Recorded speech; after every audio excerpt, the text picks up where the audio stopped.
5 days 5 one pot recipes day 5. இன்றைக்கி பார்க்க போகிறது ரொம்ப டேஸ்டியான மட்டன் பிரியாணி எப்படி செய்ய பார்க்கலாமா.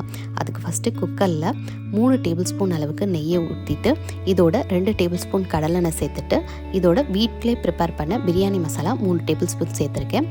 சேர்த்ததுக்கப்புறம் எண்ணெயிலே லைட்டாக ஃப்ரை பண்ணதுக்கப்புறம் இதோட ஒரு கைப்பிடி அளவுக்கு புதினா சேர்த்துக்கோங்க.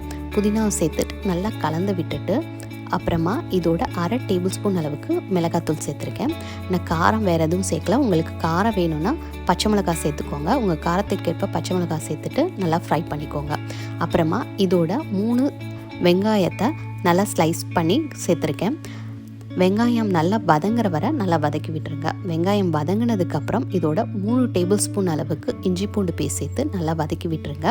அப்புறமா இதோட மட்டனை சேர்த்துக்கோங்க. நான் இன்றைக்கி 1 kg மட்டனை நல்லா வாஷ் பண்ணிவிட்டு சேர்த்துருக்கேன்.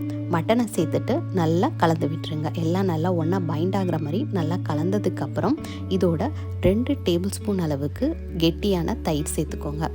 தயிரை சேர்த்துட்டு நல்லா கலந்து விட்டுருங்க. எல்லாத்தையும் நல்லா கலந்ததுக்கப்புறம் இதோட 3 தக்காளியை குட்டி குட்டியாக கட் பண்ணி சேர்த்துக்கோங்க. தக்காளி லைட்டாக வதங்குற வரை நல்லா வதக்கி விட்டுருங்க. தக்காளி லைட்டாக வதங்கினதுக்கப்புறம் இதோட கொஞ்சமாக தண்ணி ஊற்றிட்டு குக்கர் மூடி போட்டு மூடி ஒரு 5 விசில் வர வச்சு எடுத்துக்கோங்க. விசில் அடங்கினதுக்கப்புறம் நம்ம ரைஸை சேர்த்துக்கலாம். நான் இன்றைக்கி சீரக சம்பா ரைஸ் 4 கப்பு சேர்த்துருக்கேன். 1 கப்பு ரைஸுக்கு 1.5 கப்பு தண்ணிங்கிற ரேஷியோவில் சேர்த்துக்கோங்க.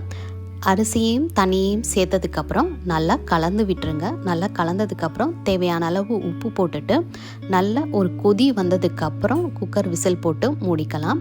நல்லா அந்த தண்ணியும் அரிசியும் ஒரு லெவலாக வர வரைக்கும் நல்லா கொதிக்க விட்டுருங்க. நல்லா கொதித்ததுக்கப்புறம் குக்கர் விசிலை போட்டு மூடி ஒரு 15 மினிட்ஸுக்கு அடுப்பை லோ ஃப்ளேம்லேயே வச்சு எடுத்திங்கன்னா சூப்பரான ரொம்ப டேஸ்டியான மட்டன் பிரியாணி ரெடி. கண்டிப்பாக இந்த ரெசிபியை நீங்களும் ட்ரை பண்ணி பாருங்கள். தேங்க்யூ ஃபார் வாட்சிங்.